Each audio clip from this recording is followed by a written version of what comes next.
Hello, and welcome to a podcast with Brian Huntress. This week, you're about to hear a story about figure drawing and about my art school experience. It was bad. Spoiler alert. I didn't have a lot of fun. I had a lot of fun. I learned a lot. I'm just being a jerk. I'm sorry. Okay, here's the story. Thank you for tuning in. Hell yeah, 666. Yeah! Alright, let me set the scene. The year is 2015, and I'm a student at the local community college every day. Every day I wear a loose-fitting flannel shirt, torn up, painted jeans, and a pair of Vans slip-ons. I smoke cigarettes by the parking lot on the east side of campus, and I look fucking cool as fuck. I sit there, and my friends join me. We mean mug, we listen to punk rock, and we don't give a fuck about our GPA. I've had the same fine arts advisor for my whole college experience thus far, but I just feel like he doesn't take me as seriously as he should. His name is Scott. I spend a lot of time in his studio for drawing sessions outside of regular class time, live model stuff. He does it twice a week. One night is a long pose where we paint the figure. The next night is a series of fast poses where we all draw. Some use charcoal, some red Conte, others use graphite, but Scott uses oils on this fancy vellum paper he orders special from Vermont. I pull into the parking lot. I check my phone. I finish my cigarette while a Matt Pless CD fills my ears. I played a show with him last year, 2014, freshly graduated from high school. I'm at a house venue in Worcester. I felt cool as hell, but I just did very badly. I was shaking. None of my friends were there, and I just did not look like the cool, folk punk artist I thought I was. It was pretty embarrassing. I didn't tell anybody about that show, but time heals all. That's what I'm here to, that's the message I'm putting out. Okay, so I get out of my car, and I approach the building. I climb the stairs, right? I'm climbing the stairs of the fourth floor factory studio, and there are these master-level paintings festooning every inch of the 20-foot-high walls. There's wine, hand-rolled cigarettes, and there's always a nude model. She's always beautiful, and she's always about the same age as me. Many of Scott's friends, they're hanging out. They're all very intelligent and old. They give me strange, unsolicited advice. Some say, study the figure. You cannot draw the flesh unless you know what is beneath it. Others say, never listen to your professors. Your job is to disobey them. Scott says, that's not a painting. It's a drawing that you made with paint.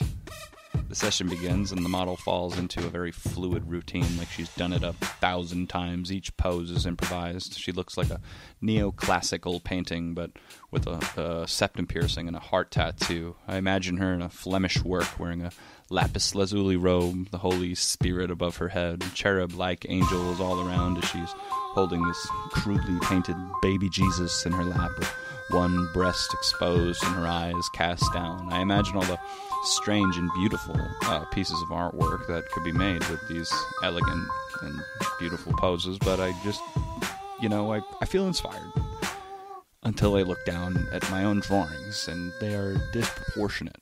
They're idiotic. They're clumsy, and ham-fisted black charcoal smudges. They look like the pornographic drawings of an adolescent boy who has never seen anyone naked.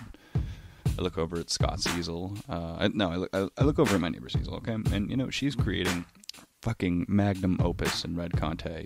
Scott is drawing this cropped gestural sketch in loose oils. Even in its abstract form, I can see a three-dimensional figure emerging from the brush strokes. And I look around the room, man, and I see everyone's sketch pads.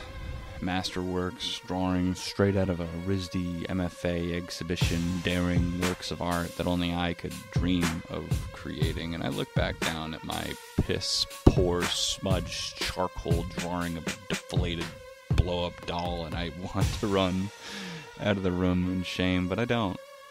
I simply turn the page, and I try again. I keep drawing until the break. I scurry out of the studio and into the hallway before Scott can ask to see my work. I find myself washing my hands in the slop sink. I look in the mirror and I realize that in my nervous sweat I have rubbed a handful of compressed charcoal all over my face. One of Scott's friends comes into the hallway and he's just going to find the bathroom. Did I miss Ash Wednesday? He asks me, and I say, yeah.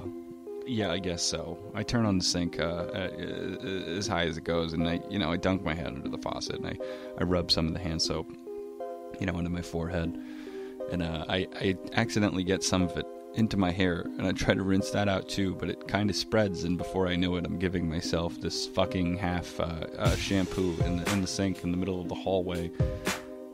My fucking I rinse out.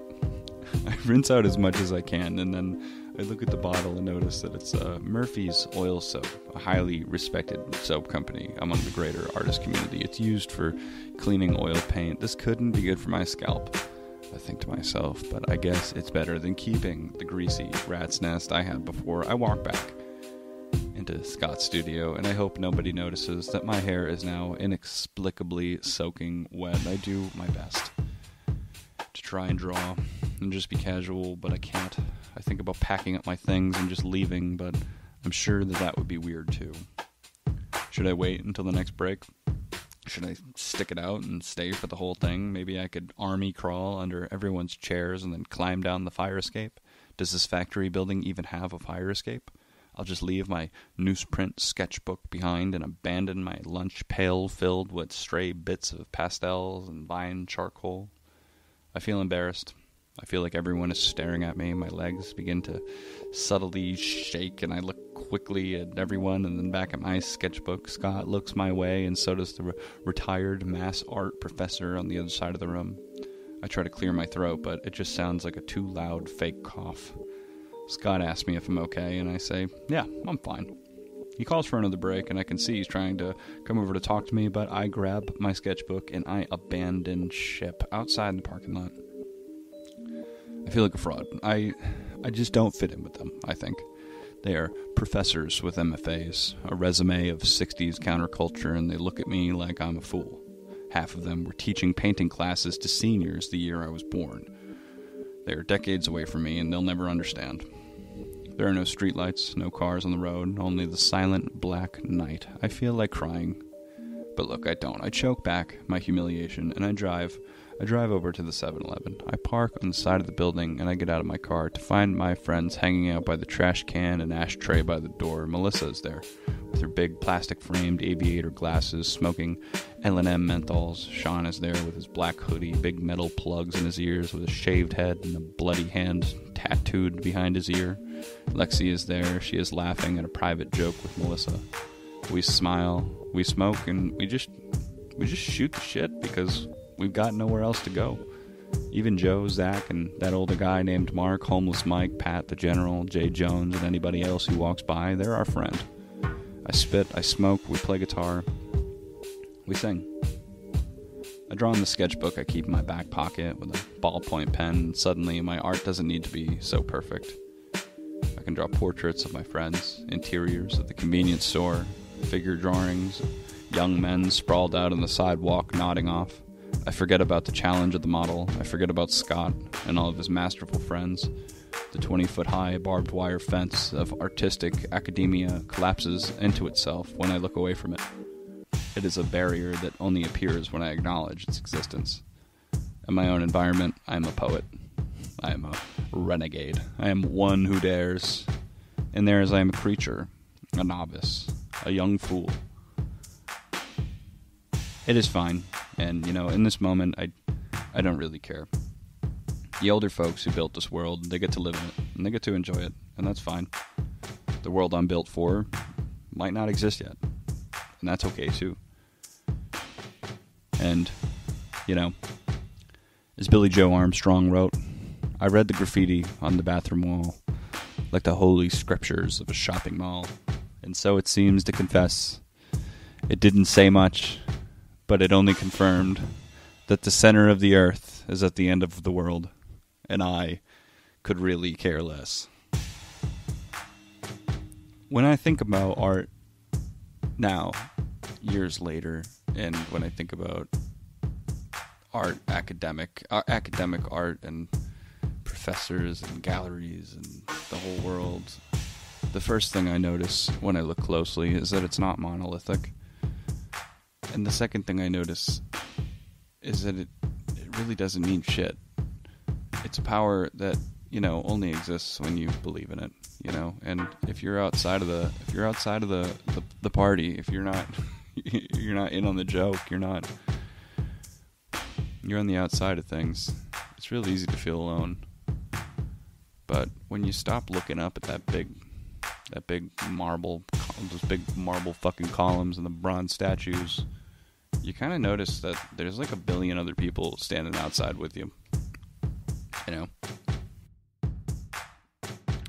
Yes, and A Podcast with Brian Huntress is an independent production.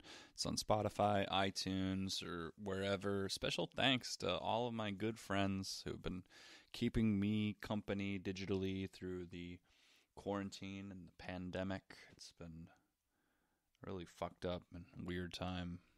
Yeah, sorry, you probably are happy to distract yourself from thinking about that, and I just reminded you, but sorry about that. Yeah, so look for any other content by me on Facebook, Instagram, LinkedIn, wherever. Just fucking Google Brian Huntress. You'll find me. And, following me on Spotify helps me a whole bunch. Shout out to GarageBand Loops for all this dope music. And the intro song is If You Bring Me Flowers by Matt Minigel. And as always, thank you so much for watching. See you next Friday. Dope.